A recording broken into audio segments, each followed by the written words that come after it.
All right. So, happy Juneteenth, Matt.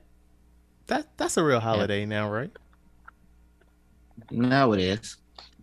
For some of us, it's always been a holiday in our hearts. Once you get off from work, it's finally a real holiday. That's so true.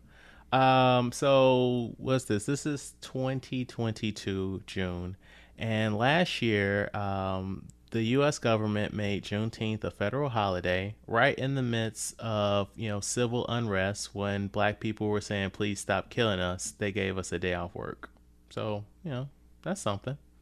So we decided to kind of jump on this whole holiday, and we're gonna tell you guys our top three Black movies as of right now.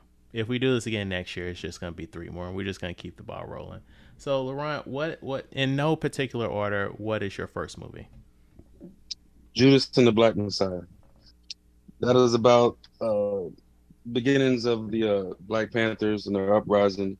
And during that uprising and them getting power, they had a informant who was originally the driver, worked for the FBI to bring down the assassination of Fred Hampton.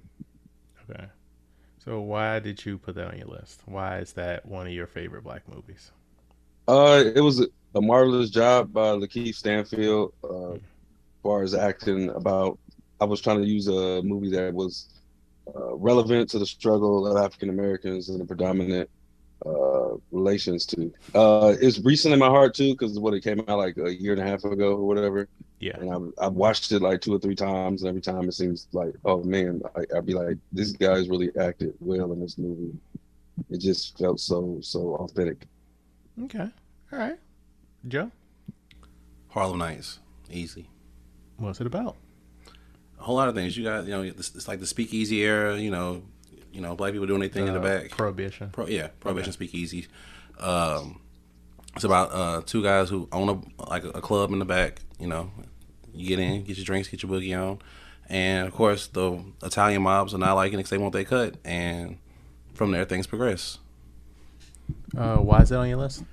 All star cast. You got Eddie Murphy, Richard Pryor, Red Fox. Like the list goes on. Like every black comedian of that time of the era is in that movie. Yeah, I can't think of her real name, but that black lady from Touched by Oh, an you Angel. shot my motherfucking pinky toe. Yeah, all that. I'm going with Friday. It's about a Friday, a weekend. Yeah. Stuff happened. Craig got fired on his day off, and they get caught up with Big Worm and drugs and or paying money back for weed. That's it's. I don't feel like I really need to go into it. Everybody knows what you this movie is you about. know they know what Friday is. Definitely no. It's Right. it's neighborhood foolishness. I wanted to Yeah. say it's a modern classic, but we're old, and that movie's not modern anymore. Right. Why is this on your list? Because this movie is just hilarious all the way through. Um, it's just watched it as a kid, watched it as a teenager, watched it as an adult. It's still funny, and it's just a classic. Okay. So the first one I'm going to talk about today is A Low Down Dirty Shame. It's a Mm. movie written and directed and starring Kenan Ivory Wayans with Jada Pickett before the Smith. So he's a private detective that just like it runs through the beats of all these like private detective stories about how like somebody hires him for a job and it's an ex lover involved and a score to settle. And I rewatched it yesterday and it like 85% still holds up. There's like some gay jokes in there that I'm like, we can't do that nowadays. But With Wayman. yes, Yeah, Wayman. yeah. But no, it's good, and the reason I put it on my list is it's a movie that I watched a lot as a kid, so that really kind of stuck with me. And like some of the lines when they were saying them, I didn't really remember that. You have some stuff like running around in your head, but you don't always remember like where it's from. Hmm. And so like I watched the movie so many times that some of those lines kind of like stuck in there. And it's just I don't know, like similar to Meteor Man, like as a boy, it was really nice seeing like black actors in stories that we don't particularly always get to star Right. And one thing I always remember is that if you sing James Brown songs, dogs won't attack. in. Thanks. Your next movie. Well, you stole it because it would have been Friday, but I mean, you forgot can you can stay on Friday. Do next Friday, bro. I'm gonna go to next Friday then, since you want to do that. Next Friday. It was a Okay. very underrated movie. It starred, well, unfortunately, it didn't have Chris Tucker in it, but it still had Ice Cube in it, and it took the plight of them moving from the hood to the suburbs, which comes with its own list of problems and shenanigans for them to get into. Yeah, that's Wow. true. So do you feel like it stands on its own compared to the original? It's not as good as it, in my opinion, but it's different enough that I could see someone liking that movie better. But personally, I like the original Friday better, but I could see how someone would like the newer one better. Okay. Well, just to go with the theme of I'm not going to probably the next, but Black Dynamite will be my next on my list. Okay. Yeah. What's it about? It's about the government tainting alcohol to shrink black men's penises. My next one is Bad Boys. With Will Smith, Martin Lawrence. This is like right there with Friday, my favorite movie.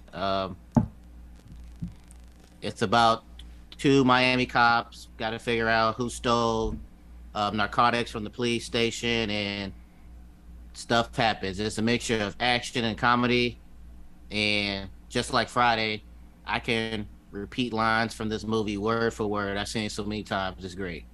Yeah, You're it's talking about sequels and stuff, and yeah, the other two do not hold up to the first one. I agree. I love that movie. My next one is Get Out.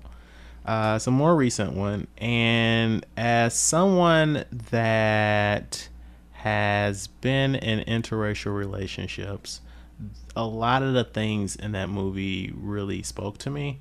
And I'm not okay. So it's basically about like a black guy that's dating a white woman. He goes back home with her to meet her parents, and like there's a lot of like microaggressions, and it's just like weird things. And I'm not talking about like the weirdness like that ends the movie. Like just remove that whole sci-fi horror stuff out. Like before we even get there, like everything else, like with the slight culture clashes and stuff, like that really worked for me. The crazy wacky stuff worked for me too, to be clear. But yeah. All right, Laurent, what's your last one, man? The Wood. The Wood is a coming of age tale between four adolescent youth in South Central, growing up, Inglewood. Uh, it's a bunch of flashbacks to when they were younger, but how they all together is for someone getting married. So then they look back into how they were growing up and the trials and tribulations they had to endure while growing up in Inglewood, California. Okay. Joe? I'm not sure if this counts, but I want to say Spider-Man Into the Spider-Verse. Okay.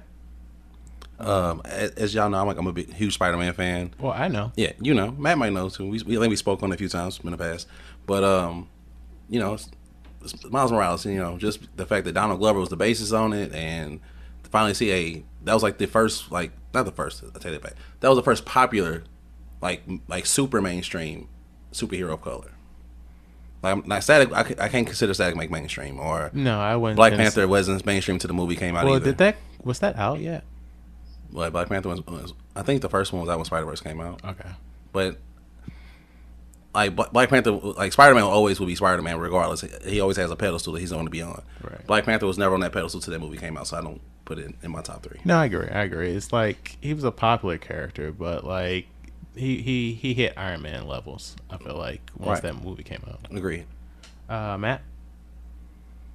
ATL. Oh. Okay. ATL is about kids, supposed to be kids, but you know they Kids, grown. But black like kids, 28. you know. right, yeah.